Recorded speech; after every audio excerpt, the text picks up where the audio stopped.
Hey, quick pre-roll shout out to OnWeCaster, the open source platform we use to record our podcast episodes with guests. They support open source charity programs like Innovate for Vegas Foundation by offering their platform for free, and for that we thank them. Visit ecaster.com, that's ECASTR.com, for more information and to try them out. Now, on with the show. Hey there, welcome to episode 32 of Let's Innovate for Vegas, the audio program all about innovation in and for Las Vegas, and not necessarily in that order. Today I'm excited to have a return guest, not too common an occurrence, our very own fellow Board of Directors member, Mary C. Norris. Hey, Mary, how's it going? Good. Thank you. And how about yourself? I can just call you Mary. I don't have to go with the Mary C. Norris and the various other letters and No. accolades. Mary's good. That's right. So today we are going to talk about, as the title, as I'm saying this now, I'm not sure if I'll put the G in, but Talking TrashAI. And it's all about a project that Mary's been part of with Code for Sacramento. And it also, more importantly, is a great demonstration from a person we now know all too well for some of you.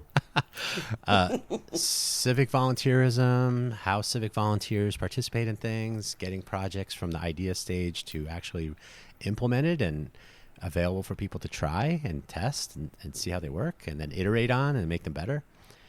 And that's the TrashAI project, which we're going to talk about today. So, and then we're going to learn from Mary how we can do the same with Innovate for Vegas and other organizations, because everybody knows Mary.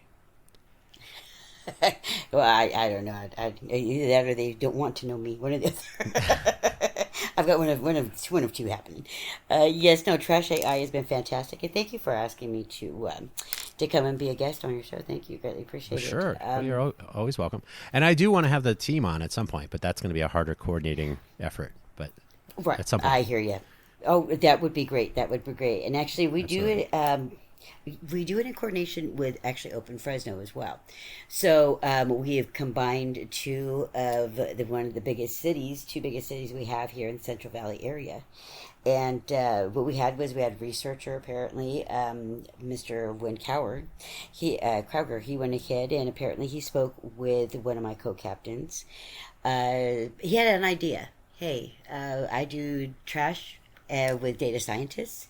We use a pen and paper. It'd be great if we could go ahead and do that with some type of a automation. Okay. Mm-hmm. So Walter went ahead and he went to the drawing board and he came up with TrashAI. Currently now that is at the stage to where they no longer use a pencil and a paper. They now take a picture of the trash that they see. They upload it, and within a matter of seconds, it comes up with the polyurethanes and identifies the trash. Now, I will say AI is fantastic, but identification has been an issue. Sorry about that. My husband did turn off his phone. But that's the problem, is that really AI is fantastic. And really, we've got some excellent people working on this who have really been trying to break the mold in here, really trying to go ahead and come up with thousands and thousands of pictures to have us get a more accurate calling of what certain things are in the trash, but it's not perfected yet, unfortunately. Our dream is to have it actually be done with a drone as well. That could even open up bigger doors to where we could even go above the oceans and such. So this has really gone ahead and taken off, but I think that really the takeaway here is it wouldn't take off if it were not for us being inclusive. With anyone and anybody who's willing to go ahead and participate. It wouldn't take off, I don't think, if it weren't for us also having the foresight that, hey, things come up. You have to go ahead and also give room to be gracious to others. And hey, sometimes you may miss something that, hey, you were on target to do it this week. Hey, it may take a week. And longer, and that's okay, because unfortunately a lot of companies, they go by everything has to be strict timeline, and the timeline, sometimes you have to be willing to fudge on that, because really you have to give some grace there. We're all people, we're not machines. Well, and we're volunteers, right? So volunteer time is gold. Thank you. Amen. You can't demand too much. but No. but you can't. So one of the things that I definitely want to focus on is that your team shows up. Yes, they do. They have seen the project through from its early days until, I mean, you say it's not 100%, but there's got to be a version 1, and that gets you to version 2, and Yes. so on. So, but Absolutely. it is a functional deployed project that people can actually Yes. try, I think, right? There's a trash. I have a link Yes, in our it show is. notes, trashai.org. Yes, it is. And that's how you make progress, is you actually make progress, and then you make more progress, and then so on. So that is an important part, but it is a civic volunteer effort, which means you have to have some motivation from within, which is a missing ingredient. Yes. Oh, yeah, absolutely. And a platform where everyone can collaborate on one level, not everyone doing different notebooks and my gosh, no. So we choose to have GitHub as our go-to. And it has been excellent because we have a board to where anybody can see at any point in time where we're at with our project in real time. It shows our pull requests, shows everything. So transparency and having a place to collaborate all at once has been key, a very big key factor. And that's almost, for all practical purposes, universally available, right? So 10 years ago, you would have had to well, the Linux kernel in 1991, I think it was, when that got launched into the world. That was news groups and emails and so on. And so, in the last 30 years or so, things have really come a long way. And now you can collaborate for free. You got your Zoom calls or your what do you call it? Collaborate. What do you guys use? The room that. Actually, right now, currently, we were using GatherTown, but now we use Zep, which is basically like an adult Minecraft. And reason being is because you could see who's there and present, but you can walk just but a few feet away into another cubicle, and you can have your own conversation where no one else can hear. So it just gives a little bit more privacy without having to go ahead and break out into a breakout room like Zoom. Right. So, but some of these are becoming cultural norms, so people understand. You don't have to explain, here's how video calling works, or here's how, so people kind of start from a place of tool familiarity, at least. And we have tried, which you've heard these stories before, but we've tried doing in-person monthly collaborations. And I always tell people, if you want to work on projects, but on your schedule, when you have time, you don't have to come to the hackathon meetups we had every month. So we had the best of both worlds. Nobody would show up to those, and nobody would also work on projects outside on their own time. So we've really made no progress. Wow. See, now we've been very fortunate. We've been very fortunate where we have a few individuals that they may not be there on the regular because unfortunately it doesn't jive with their schedule, but they still contribute because of the fact that we do have the transparency there with the board. They do know where we're at with the project. So they are on the regular. They're always contributing to fine-tune this app because I think the inclusiveness of knowing that, hey, you don't have to go to the meetings, but we're taking what you have to say into total, you're making a difference. Absolutely. Go ahead, let's contribute. And I think that's a big major flaw that some individuals who want to start something, that they don't realize that, hey, no, it's not everyone's time is going to be the same. So just letting them know that absolutely we're going to take what you have to say into consideration. This is what we're dealing with in real time. That makes a difference right there. To where you could have a project that you may have to shelf because you're not as inclusive.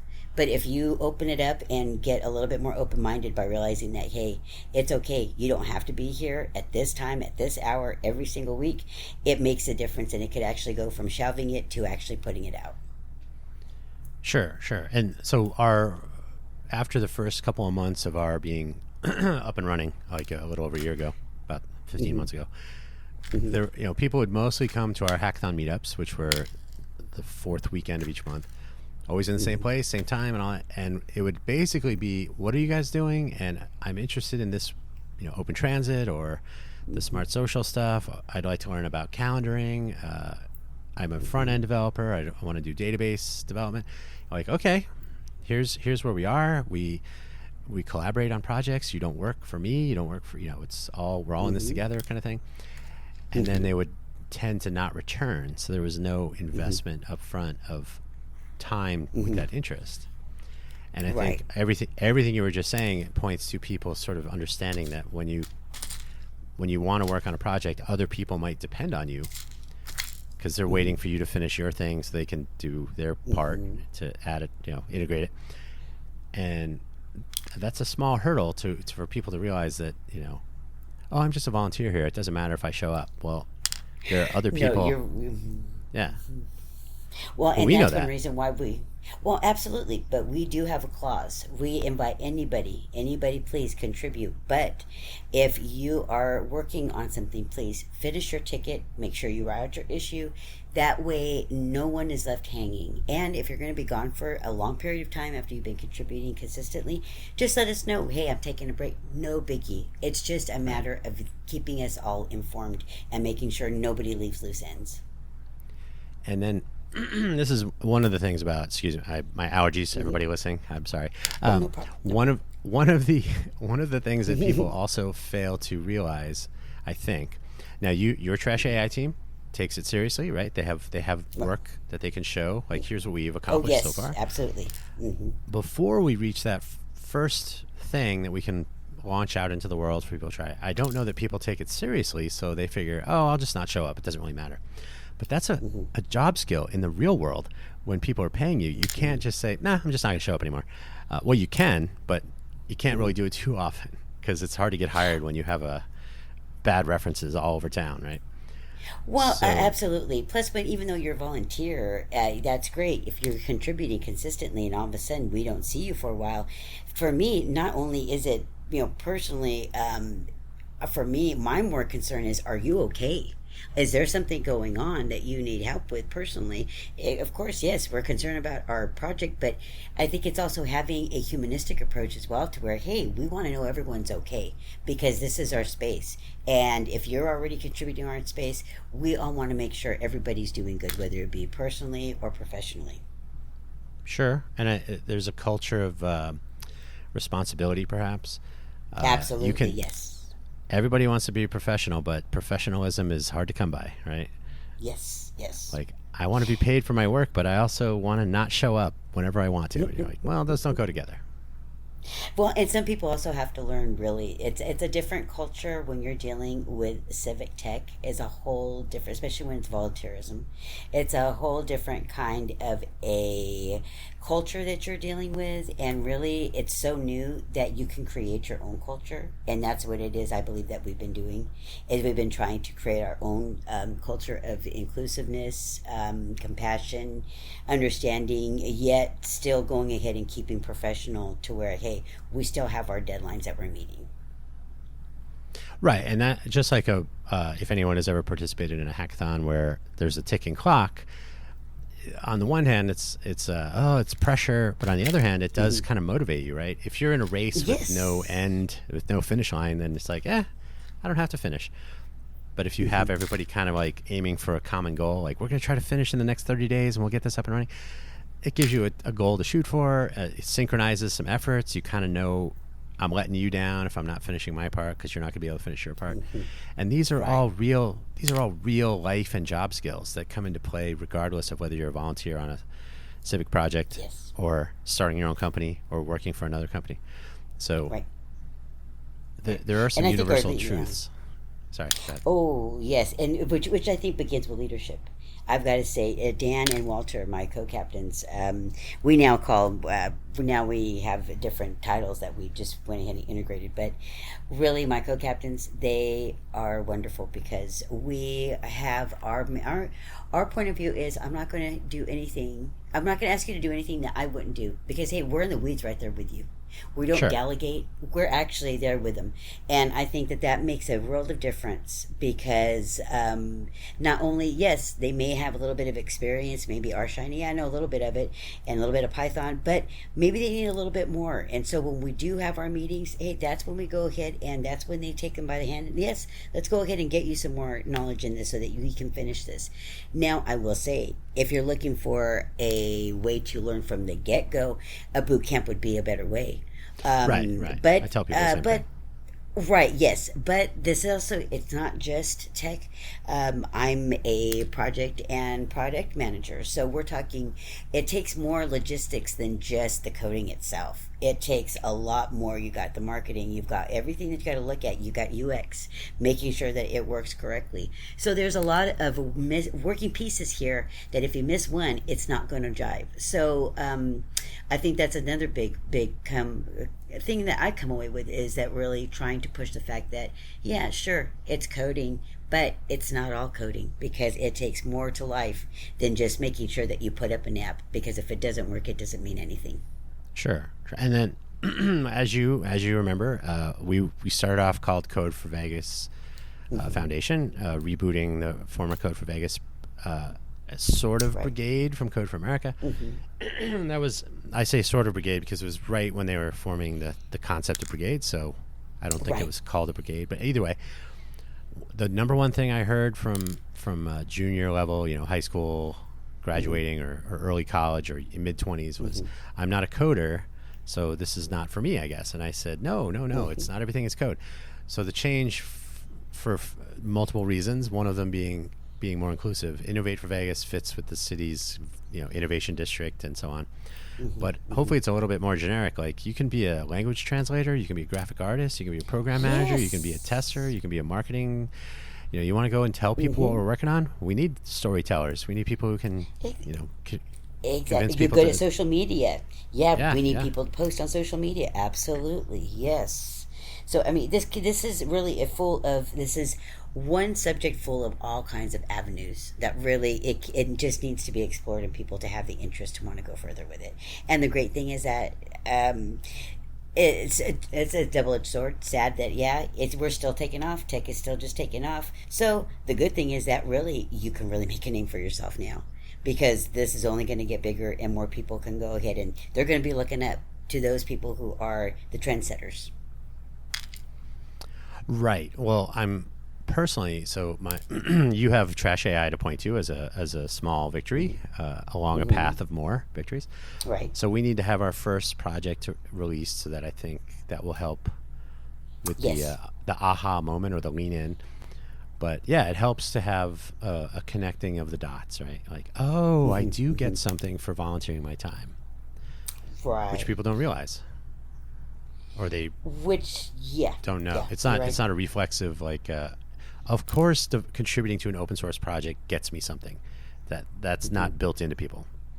No, it's not. And I think too that really it's a bigger picture than just that, because really not only is it that it's not something that you're collaborating in, that hey, all right, look at that, I did this, but it's the changes in the world that you can make. It's the differences you can make to other people. I mean, now we're doing towards data scientists don't have just a pen and paper to use. That's a big deal.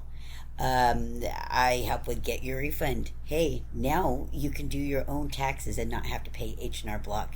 That's a big deal. They're making things to where for food stamps you can sign up within a matter of 10 seconds, and I do it for free in my home all the time. That's a big deal, because all of these things are very much so a big hurdle for people to get through, because A, they don't understand either what's being told to them, or B, they feel very, very intimidated by some of these entities that are coming out with this. So if you can go ahead and, hey, you can relieve that intimidation, you can go ahead and be that middleman, by all means, you're making a difference, not only in your own world, but in others. Right, and that's a good segue, because you developed TrashAI with support from you said his name and I don't remember. Walt? Win. No. Win. Walter's your co-captain. Win. Right. So there was a sponsoring sort of direction, like here's what we want to accomplish and so on. Right. That's not always the case, but sometimes it's sort of a collaboratively established, like, we really need better public transit software. Right. So yes. But there's nothing about the TrashAI project that isn't usable anywhere. It's not like, nope, it only works in Sacramento. Thank you. So, exactly. So anyone who says somebody should fix that, and I say this all the time, somebody should fix that, and you're like, well, you could fix it. You could be a part of fixing it, and then convincing them to say, oh yeah, we did fix that. and then eventually telling people we fixed that, and then getting hired because of it, or putting it on your resume, or it inspires you to, be the team you worked with. You work really well together. Let's do another project. Let's start a company. So you never know for sure what will come of it. But that's right. There's very rarely like a negative. Even if TrashAI was kind of like, oh, it didn't work, but it's a learning experience. It goes on your resume. There is no failing, really. No, there isn't, and that's just it. People don't realize you could do that in your everyday world. I give feedback all the time. Anything from maybe even I don't know, laundry soap I may use, to all the way to maybe a computer or something that I didn't like. Hey, feedback. Feedback is important, no matter what it is. If nobody's given any feedback, they don't know what to fix. So unless you're willing to go ahead and deal with the so-so hum kind of a thing, hey, if you got an idea for the fix, let it be known. Don't go ahead and just shy away from it, because really feedback is key to everything, no matter what it is. Sure. Or feedback is good, but as we will talk about more, hopefully, in the coming weeks, our blinding success from Hacktoberfest, which is signups are, today's the 29th of September. Signups started 3 days ago, and then the actual Hacktoberfest, it's not really a hackathon, but the Hacktoberfest focus, which is enabling people to contribute to open source projects, even if you've never done it before, to indoctrinate you with your empowerment. But if people start to see that they can make a difference, and it could be just filing bugs. It could be saying, hey, this doesn't work on this particular machine or something. But being a part of that and improving it, it's return on your investment of time or energy or effort that is often ignored when you try to contact your city or some third, hey, Google, this app doesn't work. And they're like, so? Right. And that's just it. If you have an idea, hey, I mean, this is the perfect platform, the perfect kind of a group to bring up. Look, I'm really frustrated with this. I've got this idea. I've got this concept. Hey, run it by. Maybe there isn't a way of going ahead and making your concept work. Maybe there may be some hurdles, but either way, you're not going to know unless you go ahead and approach someone with it. Yeah. And that's just it, is really, you need to be willing to go ahead and, hey, go out on a limb. I mean, when was the last time you went out on a limb to go ahead and, hey, I have this idea. No, I know damn well you did. It was probably just last week. This morning, maybe. See, exactly. But that's just it. You no matter how many times you've gone ahead and either not really listened to or just kind of been, sure, okay, you never give up. Because the minute you give up is a minute that, hey, what is it? Is they say in what was that movie with if you don't get living, you're going to be dying. You get to dying. Really, I mean, you can't lay stagnant. You can't be stagnated. Even if it is just, hey, I got an idea. Some of the best things come from ideas, at least from what I see. Right. Well, you have to do something with it, right? Another common saying is ideas are worthless. It's execution. And the nice thing, so Innovate for Vegas is sort of a platform, just like any of the former brigades, and we can talk about why it's former in a second. But these are starting points, and I'll tell you, in the makerspace world, if your neighborhood or community has a makerspace of some sort where it's essentially as simple as a big workroom with some tables that you can get dirty or sawdust or ink on or whatever, but it's a place where people can go and exercise their sort of hardware creativity, building and making things. So if you have that makerspace, you can go and in a crowd of people learn how to work a lathe or and as you say, you kind of have to know some things before you get there. It's not a training course because there's some liabilities when it comes to machine tools and things, so you definitely want to learn how they work. But now you can start learning techniques, and you can say, hey, can you help me with this, can you hold up that end of the board, and before you know it, you're working together on a project, and you're developing some new skills and whatnot. And that can happen when you stop sitting on your couch with ideas and you start executing on them with other people, right? And who knows what can be unleashed. And that's the whole maker ethos, right? Be a part of these efforts. And so hackathons, Maker Faire, Code for America Brigades, and what they will become as that does its thing, which we can talk about in a second. It's about doing things, not talking about other people doing things. So Well, and I Yeah. think too, it doesn't matter how old you are. You can have young people Right. that can have fantastic ideas. So hey, you've got people out there that are not even hit their teen years yet, and they're already made a name for themselves. And why? Because they went out on a limb. Hey, I got an idea here. You never do know. And not only that, and don't let social standing, wherever you may be, hey, there's got to be a makerspace. There's got to be something online that you can contribute to. It doesn't matter. Yes, go to the library.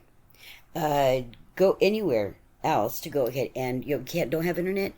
Take whatever you may have, even your phone.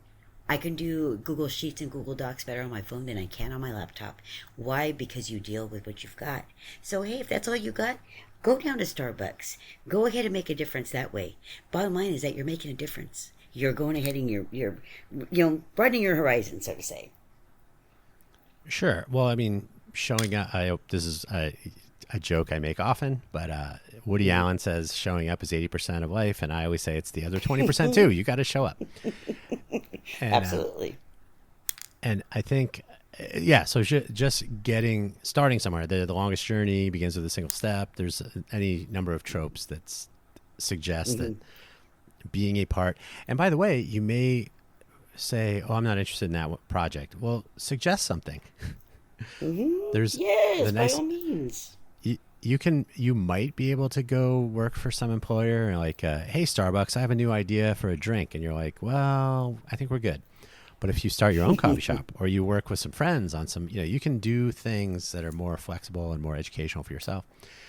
And this Wow. is where the casual, I always wanted to be a front end developer for websites, but I don't know where to start. Well, we got projects. You can see what we got going on.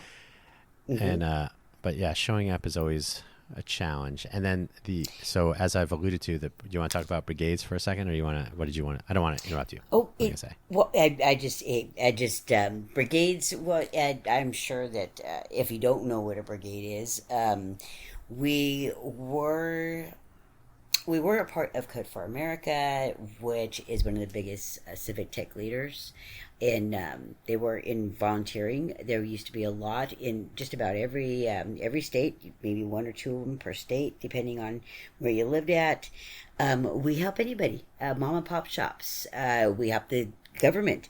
Code for Anchorage, they actually do land acknowledgement. So if you go on to any kind of platform where it says, hey, by the way, this is the land that you are on, that you're going to acknowledge that this is where, who used to be here on this land, Code for Anchorage did that. So we used to make a lot of different apps for a street project. Let's see exactly what kind of trash or just people are doing graffiti. We've got this on the street. It's a way for them to call up their maybe police or whoever is that's designated for certain areas that they had problems in. Bottom line though is that unfortunately we were a pilot and we lasted 12 years and they've decided to sunset us. So now we're basically on to our own devices and we have all had to, if we're going to continue, we've had to find our own fiscal sponsors because we were under their umbrella as far as a nonprofit. But most of us have, and we're continuing. And we're continuing to work hard for those cities that we're in. A lot of them, really, it's a passion when you have this kind of drive, regardless of what, because you don't know if you don't know if you're going to be successful. You don't know if that app you created is going to help anybody, or you're going to have anybody even participate. But really, you don't know if you don't try. And a lot of us have decided to say, "Hey, we're going to continue on. Thank you for the help, but now we're going to go on our own devices and keep on forging on." Keep on Right. keeping on, so to say. Mm-hmm. Right. And this is just to be clear for the uninitiated listeners, the brigade program is the thing that's being sunset.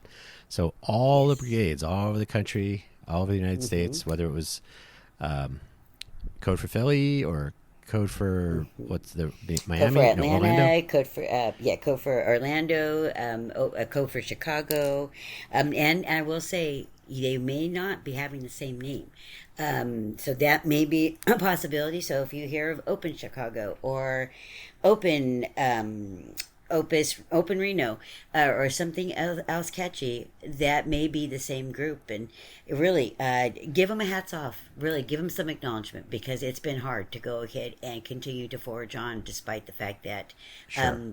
it kind of hit us from left field. So, yeah.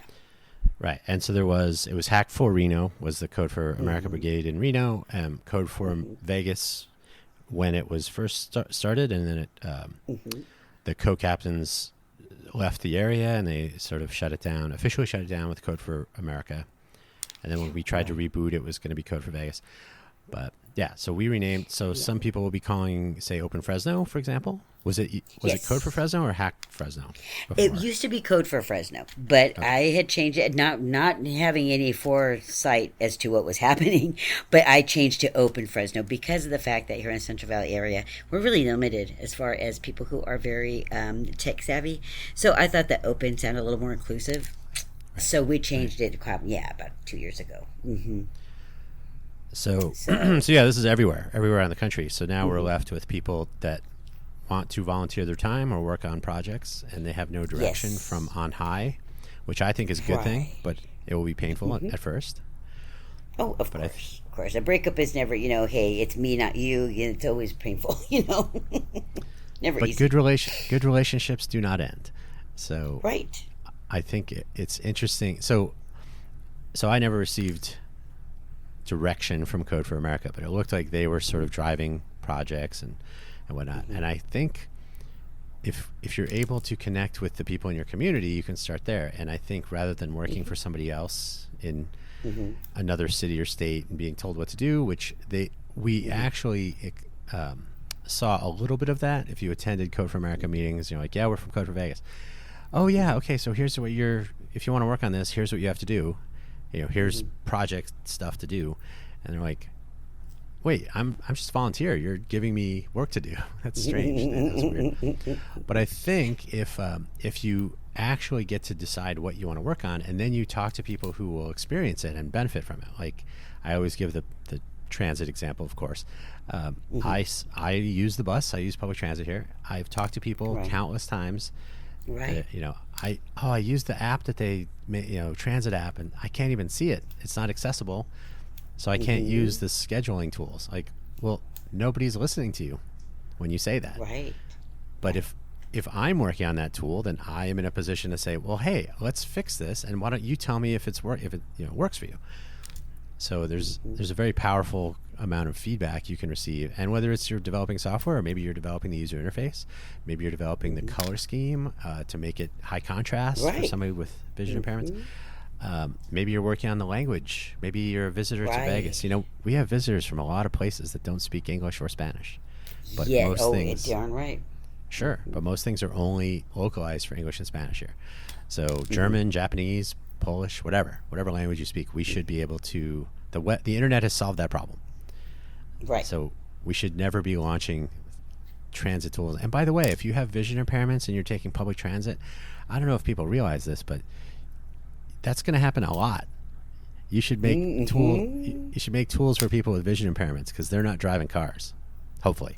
Oh, thank you. Exactly. A lot of them need to depend on that kind of transportation. So yeah, exactly. I don't understand why it hasn't been more so of a focus.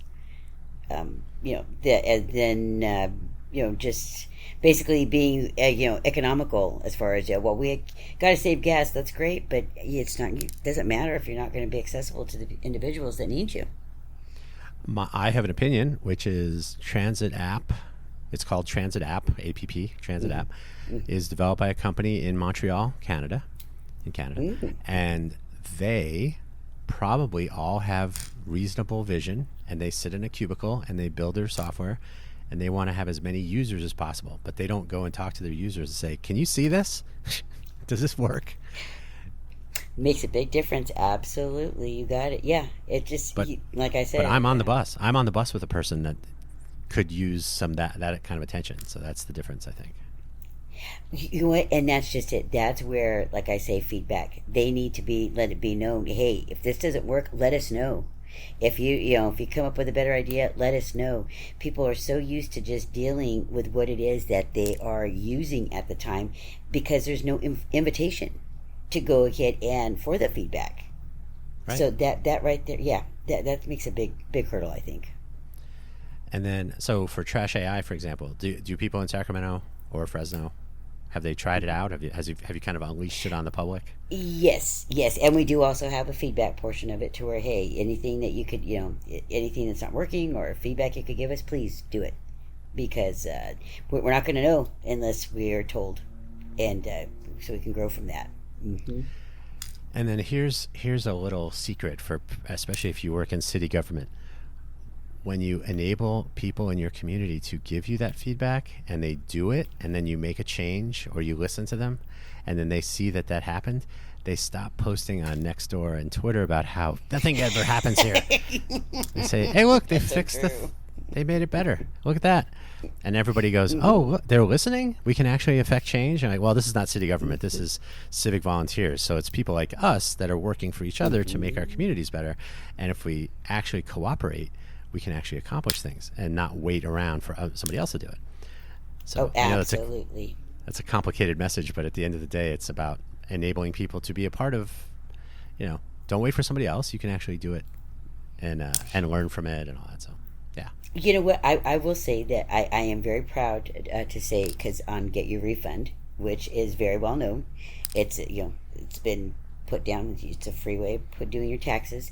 I have worked with them, and I am so very proud to say that I had my one-on-one a couple of months ago, and a lot of things that I had suggested to either go on the messaging or the way how they actually do the actual logistics of how they run a ticket through. They went ahead and they took my suggestion seriously. And yes, I was so proud to know that, wow, you see that message? That's because I suggested that. So yeah, it does. So if you do have sites to make a difference, more demographically than just within your own area, it's possible. And I've only been involved in this 6 years, maybe 5 years now. So we're talking going on 5.5 now. So we're talking, hey, you would have told me 10 years ago that I would be doing this. I'd laugh, because I used to give my channel changer to my kids. Here, fix it. So now it's amazing. You only limit yourself as much as you limit, because you're the one who's going to set the tone, not anybody else. And that is essentially the entire notion of all of the civic volunteer efforts is, you can actually do, as long as you are willing to do something, you can do something, and there are other people that can enable that. And I use the cooking example. If you've ever cooked for someone, you put okay, I've finished preparing dinner, and you put it on the table, and first question, how is it? Right. So if you apply that if people developing or fixing or addressing or improving things around you ask you that, and you tell them, and then version 2 is better, improved, or the food tastes better, oh, it's less salt this time, delicious, you can actually find yourself, everybody learns from that, and it's better. But if you only say, hey, developer of some tool in some other country or state, this doesn't work, and they don't even answer you, then you get frustrated and you're detached from. So some of what we're talking about today is affects everyone if they can realize that they're part of what we're trying to accomplish, and that is actually a hard sell, because people are so used to not being heard. So yeah. Oh, absolutely, you're right. Although I will say that when I cook, nobody ever lives long enough to give me any feedback, so I don't cook anymore. I thought you were supposed to ask me if this is good. You're like, I don't want to know. Oh wow, get your head out of the soup, gosh. But yes, no, you're right, and I think that is one of the hard things, though, is that it can be frustrating. It can be frustrating when you beat your head against a brick wall and it seems like it never breaks. Nobody likes doing that. But also, squeaky wheel, that's the one that's heard. So the more persistent you are, also, if you feel very passionate about it, then hey, be persistent. Be persistent as you can be, because really sometimes it takes just that one person who realizes the value that you're trying to push forward, that says, well, wait a minute, this person has an idea here, and they run with it. So you never do know. I hate to say that it is a game of chance, but in a sense, it is when it deals with a bigger entity because of the fact that, hey, sometimes you have to just keep on saying what you're saying until you're heard, unfortunately. That is true. And then, but it with some momentum, and hackathon is, in the general public, hackathon might sound like it's a criminal enterprise, like hackers breaking into your local resorts like MGM and Caesars. But which bank do I have to do? Am I going to hack? Yeah. Kidding. But the origin story of hacking is just, staying up late and trying to get this thing to work. And it was, back in the MIT basement computer nerdle days, right? So I just read an article, and I've been suggesting this for a decade now, like city hackathons, where you basically, every city, and in California it's a requirement by law, I'm not sure about Nevada, every city has to have like a 10-year plan. They have to revise it periodically. And the involvement of people in the city is usually community outreach, community meetings, public comment periods, and they're not totally, well, there's no structure to them. So it's, you put a sticker on a whiteboard or on an easel, like the three things that you want to see change. But a hackathon approach would be, let's get some city staffers, let's get some people from communities that want to participate. Let's spend a few days. Obviously, people don't have time to spend 48 hours in a row, but let's make it every weekend for a month, or some set times where you can sit with other people and with the experts that can say, hey, we need to move a park over here, this always floods, why is this area dangerous for traffic, and get feedback and actually come up with a plan that's driven by innovation but also feasibility. And at the end, you say, oh, here's a city plan that's based on real people experiencing things on the ground, not what we sit in our offices and ponder. So the mentality of collaboration at community scale is actually possible. And so Seattle, I just read this morning, I think, Seattle is going to start moving towards, they call them super hackathons, to make their communities You have to wear capes. better. I'm kidding.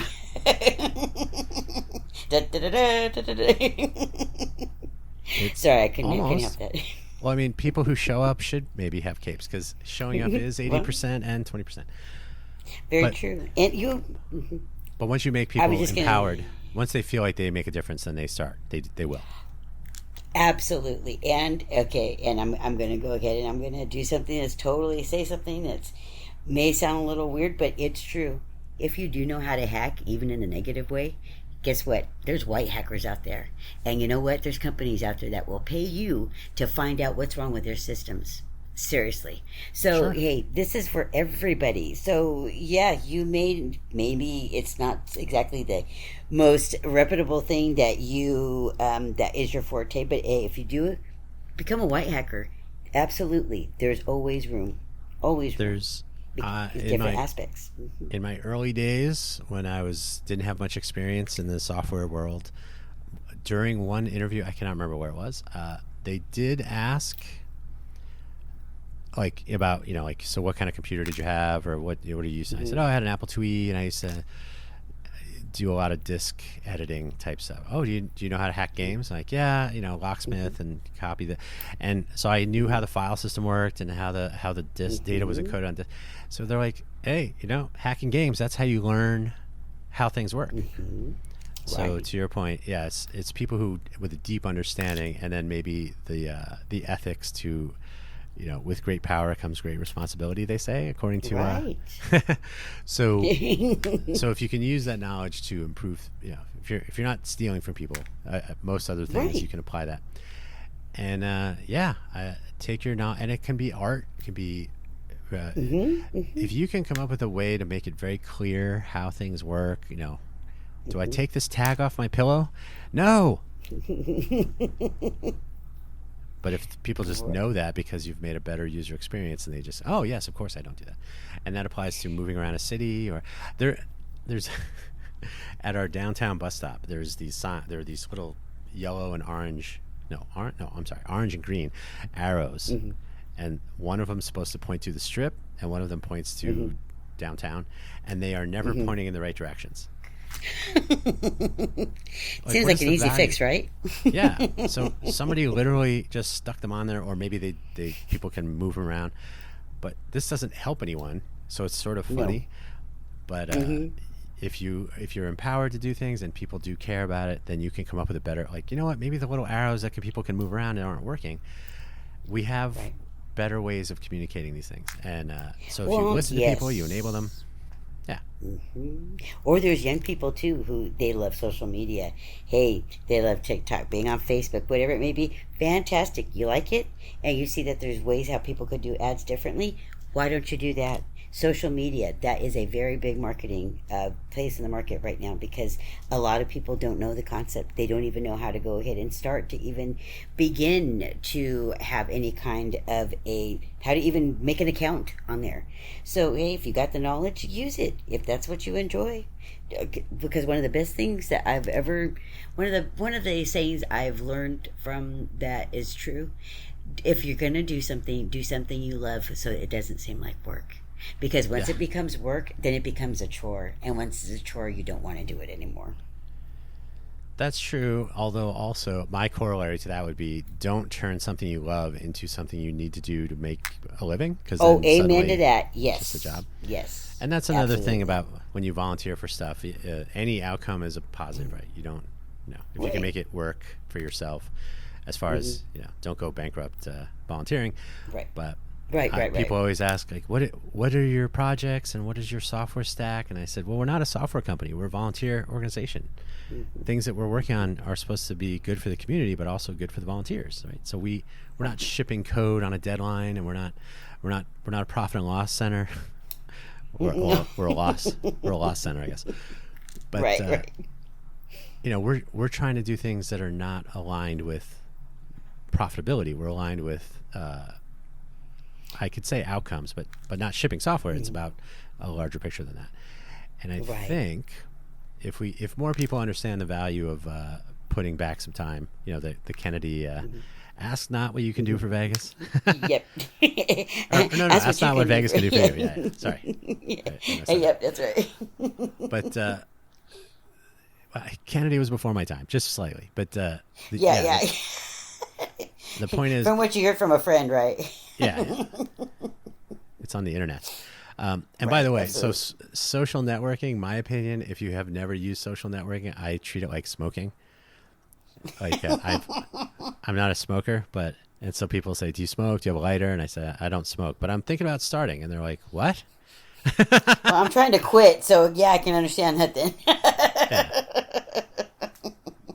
But so I mean, social media has its place, and hopefully diminishing, but communication is important, and getting the word out, and having people in communities and cities even know what's going on is a challenge. Even that's something that we could do better, which is one of our projects, Smart Social and My Muni, to try to say not everything is TikTok and Facebook. Sometimes it's, a map or a timeline or a set of connections and on a calendar that you're like, that's who I need to talk to, and this is that event going on, and how do I get there, and is there public transit that will get me there? So there's a bunch of things that are left to chance when it comes to Twitter. That's not going to be on Twitter. Yep. Or your local news is probably covering. Actually, I had this realization. I think I don't know if I told you this separately, but no more true here in Vegas, but almost certainly elsewhere.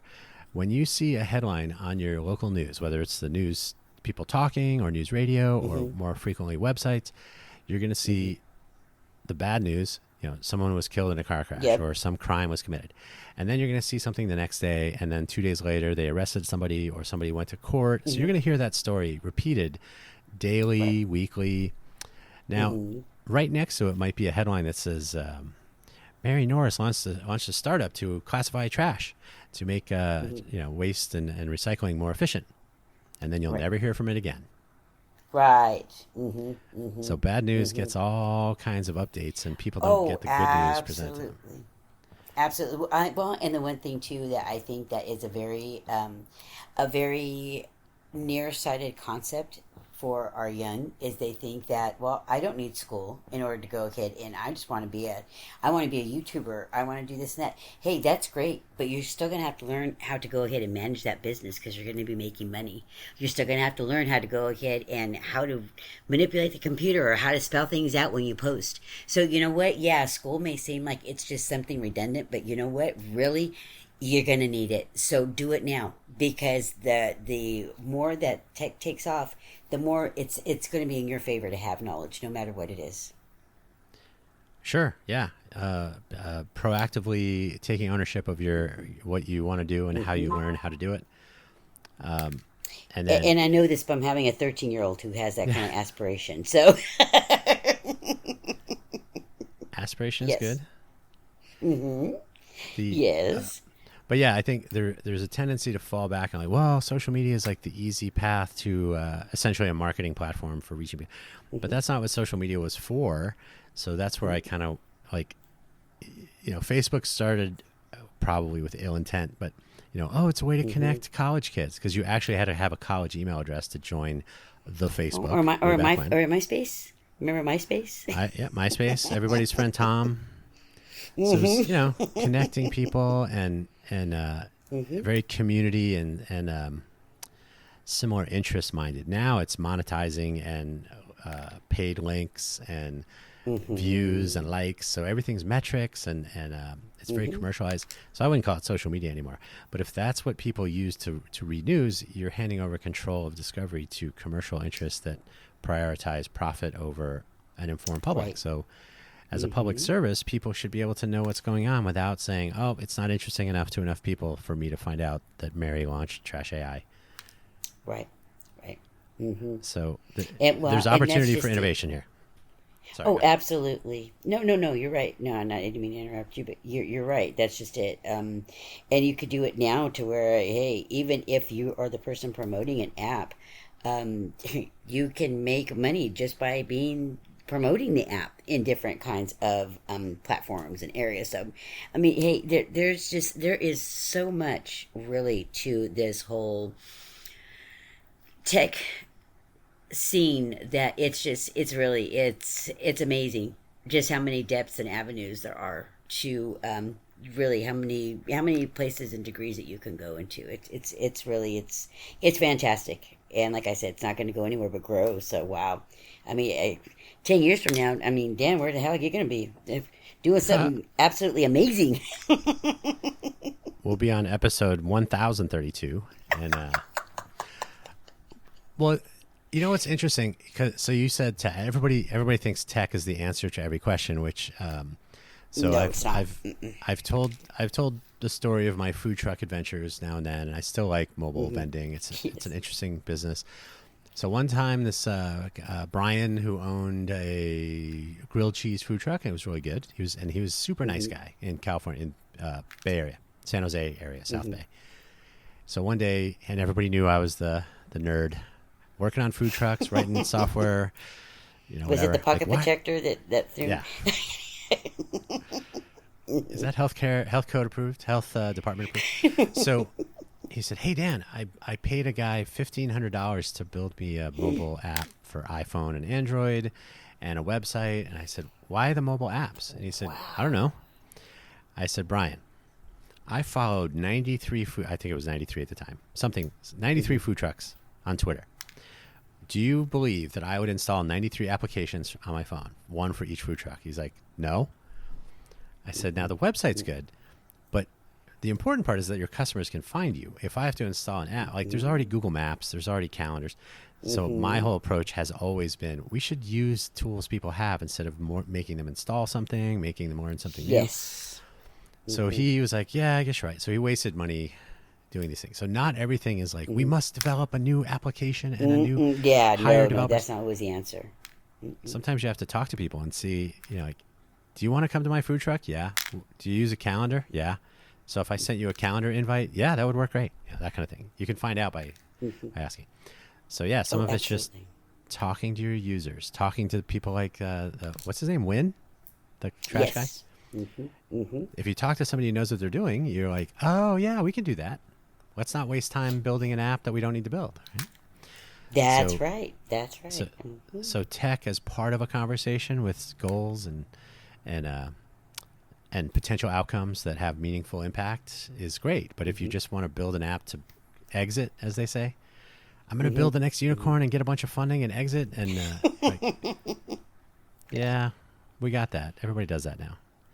So I'm hoping I'm hoping our Innovate for Vegas and Open Fresno and Code for SAC or whatever if they're renaming eventually. Or, Oh yeah, it'll be open SAC, we believe. But sure. we're yeah on the fence on that one. And the renaming is a pain sometimes, paperwork all over the place, but ultimately people who want to do these things hopefully will be enabled and connected, and Hacktoberfest is a possibility where people can find out what other people are working on. You're not alone. But yeah, there's opportunities to actually do cool things. And guess what? They probably wouldn't get funded because everybody will say, hasn't everybody already written an open transit app? Hasn't that been done already? Or haven't you already done more on that so that way I don't have to do it? Yeah, exactly. But that's just it. Be the person that does it. And don't be afraid to learn. If you don't know, hey, you don't know if you don't ask. And if you don't ask, you're not going to go ahead and make a difference. Seriously. Right. And because you don't have to satisfy investors and meet their timelines for an exit, you can actually develop good stuff that makes a difference. And the guy on the bus that I talk to every once in a while will say, hey, I can see this because it's the font is 10 times larger when I need it to be. Right. Because I listened to you and I told him, once we get this working, I'm going to ask you about this. And he's like, okay. Oh. That will not happen from somebody from Transit App. And so if you have a whole generation of people who start to realize that, like, oh yeah, we can just fix things. We can make things work better, and we can talk to people who need them and get feedback and go from there. Yeah, right. And we'll see. And we'll those see of no, go ahead. Well, I was just going to say, and those of us who have kids, hey, lead by example. They're not going to know that they can make a difference if they don't see you doing it too. So that makes a big difference. And your point about age, for example, I used to work for Intel. I used to go to hackathons all the time. I went to Coder Dojo. Coder Dojo is an international nonprofit. It's to bridge the gap between local schools and software STEM education. So I went to the Source. It was founded in Cork, Ireland. So I was there. I talked to I think she was about 10, and she's like, I'm working on a traffic light controller. 10-year-old and the casual observer might say that's been done, but you're like, not by her. So she's on a journey.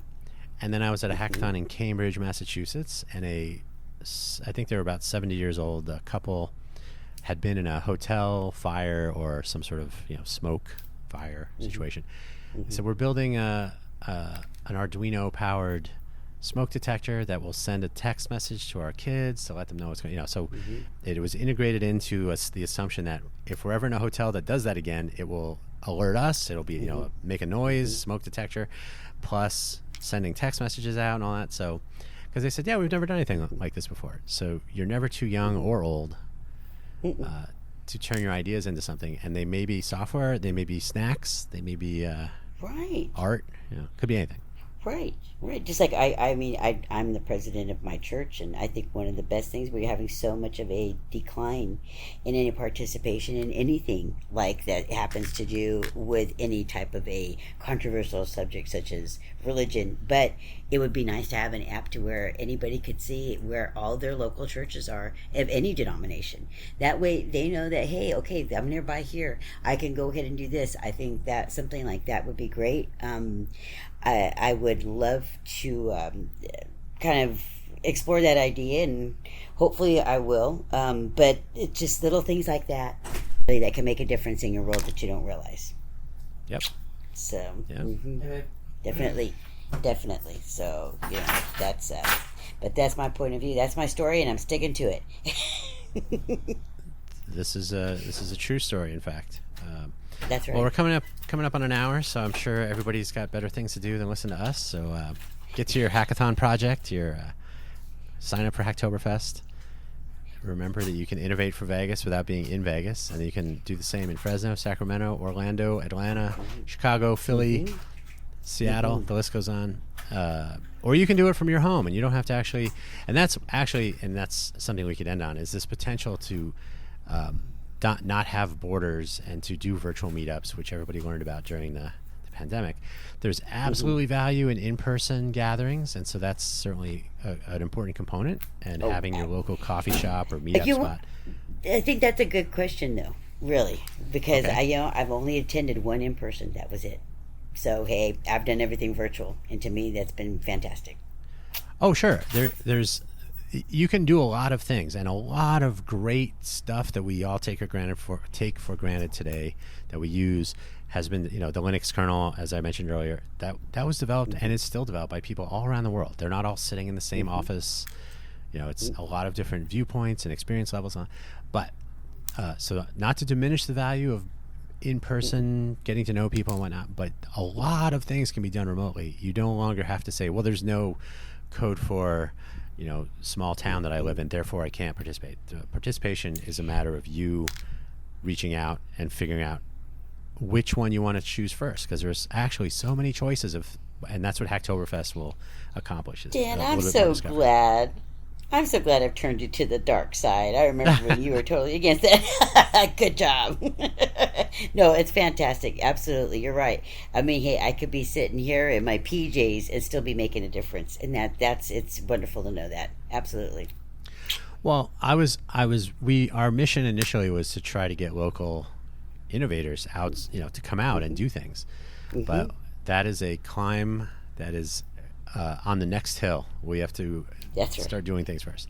But in general, it's and we've discussed before that the participation is down in general, so we need to reinvigorate things, and people that want to participate should be enabled, and they should know that there are other people that, hey, if you want to help with our project, we can help with your project, and then we all win. And, yeah.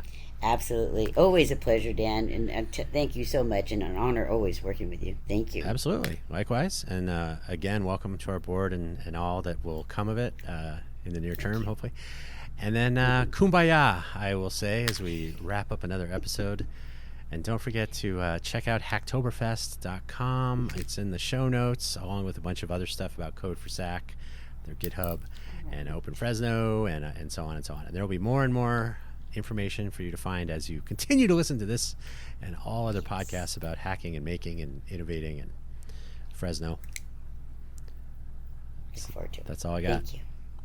Thank you. Thank you for listening.